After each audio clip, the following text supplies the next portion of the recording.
এই মতে পরমানন্দ এই জগতে সে নিজে আসুଛନ୍ତି বিভিন্ন ভাবে লীলা କରି ଆସିଛନ୍ତି। ପୁଣି କହୁଛନ୍ତି ବାଇବେଲରେ ସେ କହୁଛନ୍ତି man has created his god has created man after his own image. ତାଙ୍କର ସମସ୍ତ ପ୍ରତିକୃତି ନେଇ ସେ ତାର ମଣିଷକୁ ତିଆରି କରିଛନ୍ତି। ମଣିଷ ଭିତରେ ଯାହା ଯାହା ସମ୍ଭବ ସବୁ ସେ ଜାଣିଛନ୍ତି। ଆପଣ ଏତିକି ଜାଣିଥିବେ ଭଗବାନ ହେଉଛନ୍ତି ସର୍ବଜ୍ଞାତା। ଆପଣଙ୍କର କ'ଣ ଚିନ୍ତା କରୁଛନ୍ତି ଆପଣଙ୍କ ସ୍ୱାମୀ ଜାଣିପାରୁଛନ୍ତି। ଆପଣ କ'ଣ ଚିନ୍ତା କରୁଛନ୍ତି ଆପଣଙ୍କ ପୁଅ ଝିଅ ଜାଣିବେ ନାହିଁ। ଆପଣଙ୍କ ଚିନ୍ତା କରୁଛନ୍ତି ଆପଣଙ୍କ ବାପା ମା ଜାଣିବେ ନାହିଁ। ଆପଣଙ୍କ ଚିନ୍ତା କରୁଛନ୍ତି ଆପଣଙ୍କ ଭାଇ ଜାଣିବ ନାହିଁ। କିନ୍ତୁ ସିଏ ସମସ୍ତ କଥା ଜାଣନ୍ତି। ଆମେ ଏଠି ବସିକି କ'ଣ ଭାବୁଛେ ସେଇଟା ବି ସେ ଜାଣନ୍ତି, ସେଇଟା ବି ସେ ଜାଣିପାରନ୍ତି। ଆମେ ତାଙ୍କୁ ଚାଲାକି ତାକୁ କହୁଛନ୍ତି ତମେ ଚାଲାକି କଲେ ମୋତେ ବସେଇ ପାରିବନି। ଆଉ ଦିନେ ଗୋଟେ ଦିନ କଥା ବଡ଼ ମା ଆଉ ଠାକୁର କଥା ହେଉଛନ୍ତି ଏ ପୃଥିବୀରେ ସମସ୍ତେ ଚାଲାକ, ତୁମେ ଆଉ ମୁଁ ଆମେ ଦୁଇ ଜଣ ଏକା ବୋକା। ଠାକୁର କହୁଛନ୍ତି ଠାକୁର କହୁଛନ୍ତି ପୃଥିବୀରେ ଯେତେ ଲୋକ ଅଛନ୍ତି ଯେତେ ଲୋକ ସେ ଯୋଉଠି ଥାଉ ଆମେରିକା ଥାଉ ଜାପାନରେ ଥାଉ ଯୋଉଟା ଲୋକ ଅଛନ୍ତି ବୁଢ଼ା ବୁଢ଼ୀ ପିଲା ଛୁଆ ଆରମ୍ଭ କରି ସମସ୍ତେ ବଡ଼ ମା କହୁଛନ୍ତି ତୁମେ ଆଉ ମୁଁ ଦୁଇ ଜଣ ବୋକା ଆଉ ସମସ୍ତେ ହେଉଛନ୍ତି ଚାଲାକ। ସମସ୍ତେ ହେଉଛନ୍ତି ଚାଲାକ। କିଏ କେମିତି ପଶିବାକୁ ଚାହୁଁଛନ୍ତି। ବଡ଼ ମା କହୁଛନ୍ତି କେମିତିଆ କଥା ମୁଁ ଯେତେ ଚାହୁଁଛି ତାକୁ ରିଫର୍ମେସନ୍ କରିବା ପାଇଁ ସେଇଟା ସମ୍ଭବ ହେଉନି।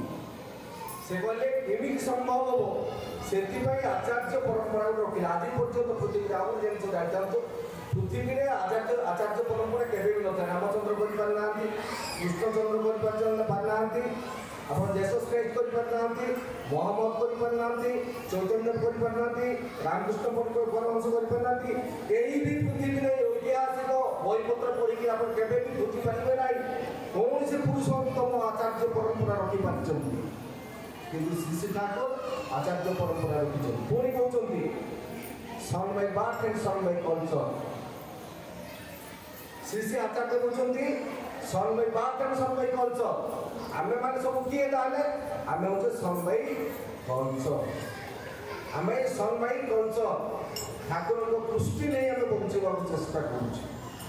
ତେଣୁ ଗୋଟାଏ ଜିନିଷ ମନେ ରଖିବା ସଦାବେଳେ ପୁରୁଷୋତ୍ତମଙ୍କର ସଂସ୍କାର ଛଡ଼ା ଆଉ ଯାହା କିଛି ସବୁ ବନ୍ଦ ସେଇ ହଟାଇବା କଥା। ଆଉ ଗୋଟେ କଥା ମନେ ପଡ଼ୁଛି ଯେ ଆମେ ଯେଉଁ ମନ୍ଦିର ଗଲେ ଗୋଟେ କିଏ କଣରେ ଦେଇଦେଲା ଏଇଟା ବାନ୍ଧିଦେଲେ ସେଇଟା ବାନ୍ଧିଦେଲେ ମୁଦି ପିନ୍ଧିଦେଲେ ଏମିତି ବହୁ ଲୋକ ଆଶ୍ରମ ଯେତେବେଳେ ଯାଉଛନ୍ତି ଆଚାର୍ଯ୍ୟ ପାଖରେ ସେଇ କଥା ଉପସ୍ଥାପନା କରୁଛନ୍ତି। ଆଚାର୍ଯ୍ୟ କହୁଛନ୍ତି ସେଇ ଯେଉଁ ଦୌଡ଼ିଟା ବାନ୍ଧିଛନ୍ତି ନା କାହାର ଆମେ ପୁରୁଷୋତ୍ତମଙ୍କ ଦୀକ୍ଷା ନେଇଛ ନା ସେ ଦୌଡ଼ିର ଦୀକ୍ଷା ନେଇଛ। ସେ ଦୌଡ଼ିକି ପକା କହୁଥିଲେ ସେଇଟା ଆମମାନଙ୍କର ସେଇଟା ଉପରେ ବିଶ୍ୱାସ ହେଉଛି। ଡାଉନ ଉପରେ ବିଶ୍ୱାସ ହେଉଛି। ଡାଉନ କିଏ ଦେଇଦେଲା ସେଇଟା ବିଶ୍ୱାସ ହେଲା। ଗୋଟେ ଫଟୋ ଦେଇଦେଲା କିଏ ବିଶ୍ୱାସ ହେଲା। ଗୋଟେ କିଏ ପୂଜା କରିଦେଲେ ଗୋଟେ ଛାତ୍ର ଛାତ୍ରୀ ମେଳା କରିଦେଲେ ଆମ ସେଇଟା ବିଶ୍ୱାସ ହେଲା। ଏତେ ଏତେ ବିଶ୍ୱାସ ହେଉଛି କିନ୍ତୁ ପୁରୁଷୋତ୍ତମ ଯେତେବେଳେ ତାଙ୍କୁ ବିଶ୍ୱାସ କରୁନି। ତାଙ୍କୁ କିଏ ବିଶ୍ୱାସ କଲେ ପୃଥିବୀରେ କେହି ମଧ୍ୟ। ଆଜି ଯେତିକି ଏଜୁକେସନାଲ ଡେଭଲପମେଣ୍ଟ ହେଇଛି, ହେଲ୍ଥ ଡେଭଲପମେଣ୍ଟ ଯେତିକି ହେଇଛି, ଏ ବିରାଟ ପୃଥିବୀରେ ଡେଭଲପମେଣ୍ଟ ଯେତିକି ହେଇଛି ଏ ସମସ୍ତ ଜିନିଷ କଥା ଠାକୁର ଆଲୋଚନା କରୁଛନ୍ତି। ଠାକୁର ମାତ୍ର ପଢ଼ୁଛନ୍ତି ସେତେବେଳର ଏକାଦଶ ଶ୍ରେଣୀ ପୁଣି ପରୀକ୍ଷା ଦେଇନାହାନ୍ତି। ଏକାଦଶ ଶ୍ରେଣୀ ପୁଣି ସେଟା ପୁଣି ପରୀକ୍ଷା ଦେଇନାହାନ୍ତି। ପରୀକ୍ଷା ଦେଲେନି ପୁଣି ପାଠ ପଢ଼ିବାକୁ ଗଲେ ମେଡ଼ିକାଲ ସାଇନ୍ସ ପଢ଼ିବାକୁ ଗଲେ କଲିକତା ସହରରେ। ସେଠାରେ ଡାକ୍ତର ମାନେ ଯେଉଁମାନେ ବସିଥାନ୍ତି ଜଜ୍ ମାନେ ସେମାନେ ପଚାରିଲେ ତମର ତ ପଢ଼ିବା ପାଇଁ ଯୋଗ୍ୟତା ତୁମ ପାଖରେ କିଛି ନାହିଁ ମେଡ଼ିକାଲ ସାଇନ୍ସ କେମିତି ପଢ଼ିବେ। ସିଏ ଠାକୁର କହିଲେ ଆରେ ମୋତେ ଯେଉଁ ପ୍ରକାର ଆପଣ ପ୍ରଶ୍ନ ନିଟ୍ ପରୀକ୍ଷା ଯେ ଦେଉନେ ଠାକୁର ନିଜେ କହୁଛନ୍ତି ତମେ ଯେଉଁ ପ୍ରକାରର ପ୍ରଶ୍ନ ପଚାରୁଛ ପଚାର ମୁଁ ଯଦି କହିପାରୁନି ମୋତେ ଗୋଟେ ସିଟ୍ଟେ ଦେବେ। କାହିଁ ମୋ ବାପା ଚାହିଁଛନ୍ତି ମୋତେ ଗୋଟେ ଉଚ୍ଚ ଶିକ୍ଷିତ କରିବା ପାଇଁ। ତେଣୁ ଯେଉଁ ପ୍ରକାର ପ୍ରଶ୍ନ ପଚାରୁଛ ଯେତେ ଜଣ ବସିଥିଲେ ସେଠି ଟେବୁଲରେ ସମସ୍ତେ ବିରାଟ ବିରାଟ ପ୍ରଶ୍ନ ପଚାର। ଆଉ ଠାକୁର ଏତେ ସୁନ୍ଦର ଭାବରେ ଆଲୋଚନା କରିଦେଲେ ମାତ୍ର ସେତେବେଳକୁ 20 ବର୍ଷ ସୁନ୍ଦର ଭାବରେ ଏତେ ସୁନ୍ଦର ଭାବରେ ଆଲୋଚନା କରିଥିଲେ ସେ ଡାକ୍ତରମାନେ ସେ ଯେଉଁ ମେଡ଼ିକାଲ ସାଇନ୍ସର ଯେଉଁ ବୋର୍ଡ ବସିଥିଲା କେହି ମଧ୍ୟ ପ୍ରଶ୍ନ ଆଉ ବୁଝି ବି ପାରିଲେନି। ଠାକୁର ଯେଉଁଟା ଉତ୍ତର ଦେଲେ ସେମାନେ ଅଲରେଡ଼ି ସାଟିସ୍ଫାଏଡ୍। ଠାକୁର କହିଲେ ଆପଣଙ୍କ ପାଇଁ ଗୋଟେ ସିଟ୍ଟେ ମିଳିଗଲା ମେଡ଼ିକାଲ ସାଇନ୍ସ ପଢ଼ିଲେ। ମେଡ଼ିକାଲ ସାଇନ୍ସ ଶେଷ ହେବା ପର୍ଯ୍ୟନ୍ତ ଠାକୁର କ'ଣ କହୁଛନ୍ତି ସବୁଦିନ ମେଡ଼ିକାଲ ସାଇନ୍ସ ପାଠ ପଢ଼ିବେ ଆସିଲେ ଏଇ ଯେଉଁ ବୁଲିବୁଲିଆ ମାନେ ଲୋକମାନେ ଯେଉଁଠି ରହୁଥିଲେ ତାଙ୍କ ସହିତ ମିଶିକି ରହୁଥିଲେ ସେଇଠି ସେମାନେ ସାହାଯ୍ୟ କରୁଥିଲେ ତାଙ୍କ ସହ ମିଳିମିଶି ରହି ତାଙ୍କ ସାହାଯ୍ୟ କରୁ କରୁ ମେଡ଼ିକାଲ ସାଇନ୍ସ ପାଠ ପଢ଼ିବା ଶେଷ ସମୟ ପଳାଇ ଆଇଲାଣି। ଠାକୁର ସେ ଶେଷ ସମୟ ଯେତେବେଳେ ପଳାଇ ଆସିଲା ଠାକୁର ଦେଖିଲେ ମେଡ଼ିକାଲ ସାଇନ୍ସ ଆରମ୍ଭ କରି ସେ ମେଡ଼ିକାଲ ସାଇନ୍ସ କଥା ସେଠି ବନ୍ଦ କରିଦେଇ ଆୟୁର୍ବେଦିକ ବିଜ୍ଞାନ ଆଡ଼କୁ ଚାଲିଗଲେ। ଆମର ଯେତିକି ମେଡ଼ିସିନ ପ୍ରିଭେଣ୍ଟିଭଠୁ ଆରମ୍ଭ କରି ରବରଙ୍ଗୀ ପ୍ରିଭେଣ୍ଟିଭା ତାକୁଡ଼ି ମାନେ ପାଟନ ଯେତେ ମେଡ଼ିସିନ ସବୁଗୁଡ଼ିକ ଠାକୁର ତିଆରି କରୁଛନ୍ତି ସେଗୁଡ଼ିକ ହେଉଛି ସବୁ ମେଡ଼ିସିନ ଗୁଡ଼ିକ ଆୟୁର୍ବେଦିକ। ଠାକୁର ଆୟୁର୍ବେଦିକ ମେଡ଼ିସିନ ତିଆରି କଲେ ପୁଣି ହୋମିଓପାଥିକ ପ୍ରାକ୍ଟିସ୍ କଲେ। ହୋମିଓପାଥିକ ପ୍ରାକ୍ଟିସ୍ କଲାବେଳେ ସୁନ୍ଦର ଭାବେ ହୋମିଓପାଥିକ ପ୍ରାକ୍ଟିସ୍ କଲେ। ଗୋଟେ ମୁସଲମାନ ସେ ଗୋଟେ ବାଳିଆ ମାଛ ଧରିକି ଆସୁଛି।